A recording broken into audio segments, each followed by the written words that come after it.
Grier Heights has changed. Mostly it's the fact that the family atmosphere and knowing who is your neighbor, or just being familiar with the community, because now it's open to everyone. And before it was a family-oriented community. Not saying that nothing is bad, I'm just saying it's just different to the fact that it's not as family-oriented as it was back when we were growing up. The people. There are different people that came into the area, which was not necessarily bad, but it was just different because they were new people that we did not know. We didn't know their families.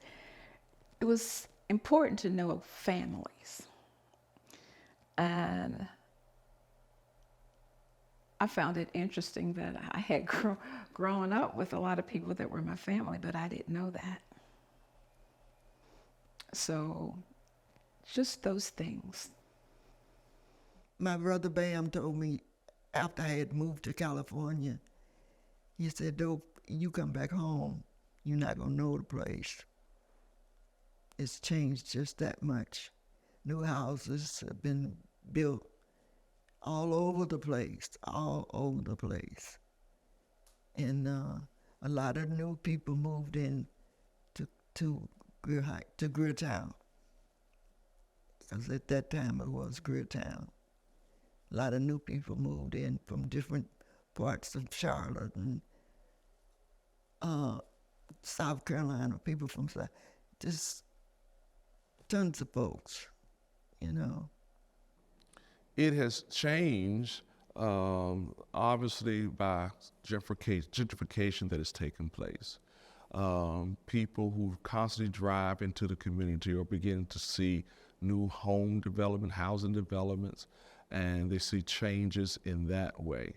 I see that as a plus, and we're trying to keep it from being a minus. A plus in that it used to be, as I mentioned earlier, perceived, and it did have some pockets of reality of crime, dilapidation, obvious abject poverty that you could see in the community. And so again, when I entered the community back in 1997, it was working on changing those realities and those perceptions. And so those things have been addressed. I was on many committees and organizations, and all we were talking about, how do we make Grier Heights a safe community for all, a healthy community with those who want to remain here, can remain here and feel safe and so forth. So it has changed from that, but we're trying to make sure that in all of this gentrification, we're not displacing people. We have addressed, yes, everybody wants to live in a community. They don't fear going outside, walking down the streets, the kids playing on the street corners and so forth. And so we're trying to address it without displacing people. So one of the things that I learned about the community is that it was members who lived here were renters.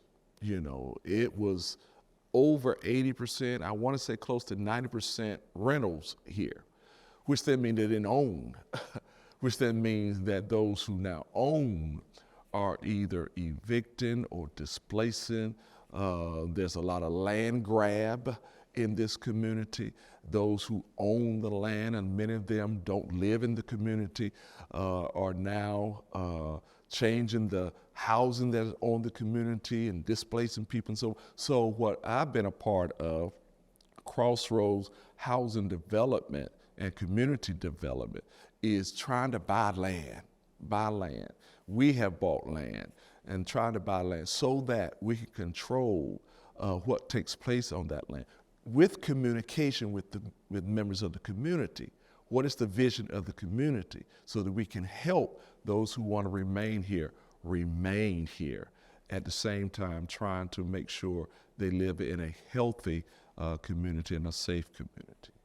We had a meeting, a community meeting, and they was talking about it was going to be a change here in Grier Town. The name was changed from Grier Town to Grier Heights. And they started building houses. It got integrated because, see, when I was coming up, it was all black community. We played with some white kids that was across the railroad track. And we would go over across the railroad track and play with them, or they would come on Dunn Avenue and play with us. But for us moving in, no. So when they white people start moving in, it saved our community because they wanted to change it to a business instead of residential. And we didn't want to do that. We want to keep our Grier Town, Grier Heights. It was okay to change it to Grier Heights, but we were known as Grier Town. So I liked that because they were renovating houses, they were tearing out old houses, building new houses and all. I just didn't want them to change the name. I don't have problem with people. I love my neighbors. I love the community. I wouldn't move nowhere. If I got $1 million, I'd build me $1 million house on the street I'm on. I love Grier Town.